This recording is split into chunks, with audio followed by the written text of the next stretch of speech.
So this is our second boat. Our first boat's already been shipped to Kyushu, been fiberglassed around the bottom from the chine here all the way around the bottom up the other side, and has been presented to the client, and they've actually had a launching ceremony. So that boat is in the water and working. But you get to see a completed boat here. This boat is going to be shipped by the end of the month. A few things. The boat, as I mentioned in the other video, is 10 meters long, 32 feet, 32 and a half feet. Our material is 8.5 meters long. And so if the camera can come forward,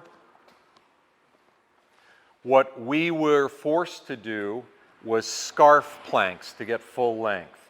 And if we film down right there, we see that scarf joint. That's a 10-to-1 scarf joint glued with epoxy. That is Western boat building, and the scarf is visible on the other side. You see the scarf edge. And then you see scarves aft as well in the side planks and in the bottom plank.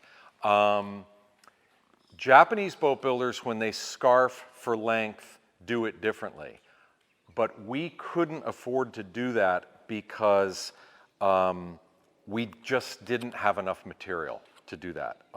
The Japanese scarf joint is kind of a hook scarf, sort of like a timber framer's scarf, putting things together lengthwise, and it just uses up more material than we could afford to do. The other thing, our shear plank, our top plank, has a great deal of curve in it, sweep. And so, in fact, it's made of 3 pieces of 3 planks, and they're scarfed at an angle. So we can cut that U shape out of it. You cannot really appreciate that on the boat, but if you were to take those planks off and lay them on the floor, they take a really quite a curve. I mean, you would need a piece of wood twice as wide as that to actually get it out of one piece of wood. The older boat outside was made with full-length material. So those older boats, you know, they had cedar that was probably 34, 35 feet long. In the English, we call this a shear. Top plank is a shear. Lower plank is called the garboard. Various names in Japanese: the shitadana, or lower shelf; the uadana, or upper shelf. So just a bit of terminology.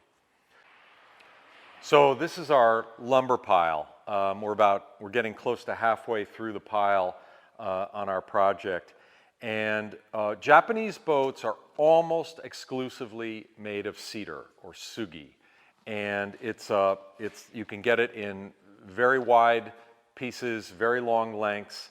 Again, this is 8.5 meters wide.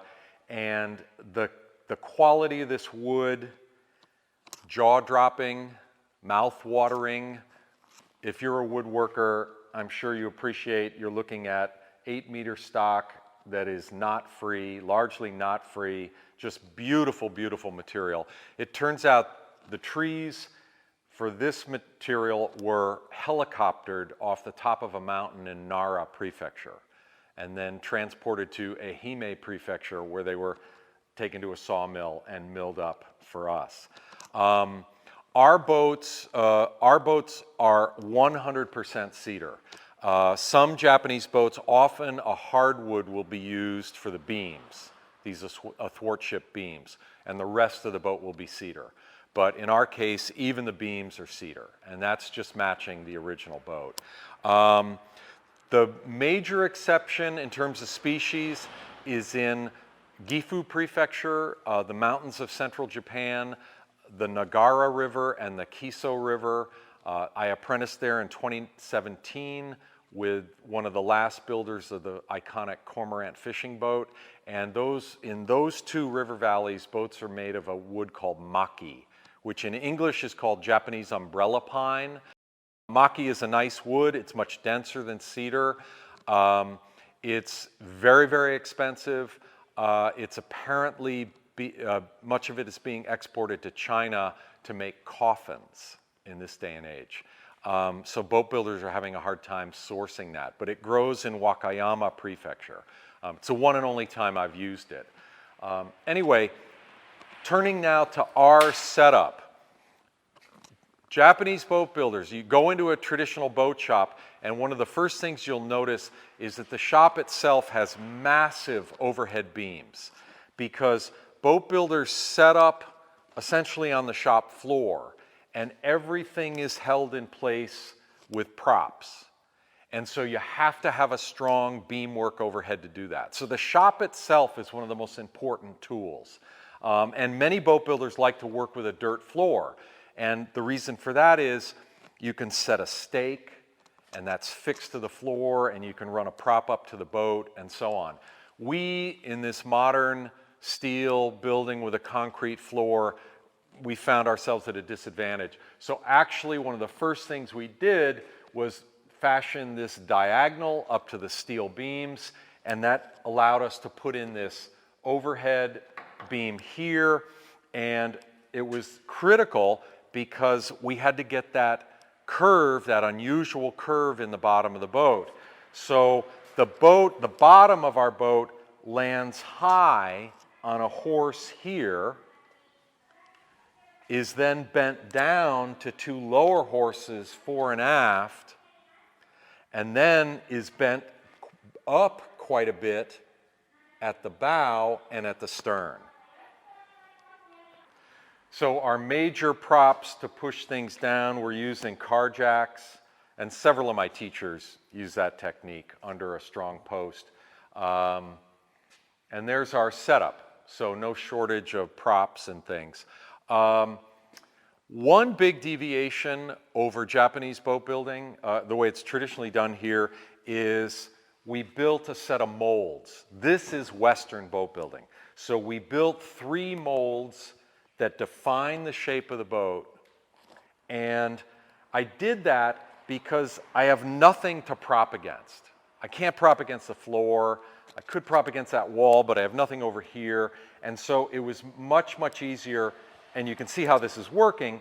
We set this mold in, we prop it in place with the strong back, we actually fasten it to the bottom, and now with clamps, we can hold all our parts to the mold. It holds everything in place. So this is classic Western boat building. It's worked really well for us here. We can get consistent multiple boats this way.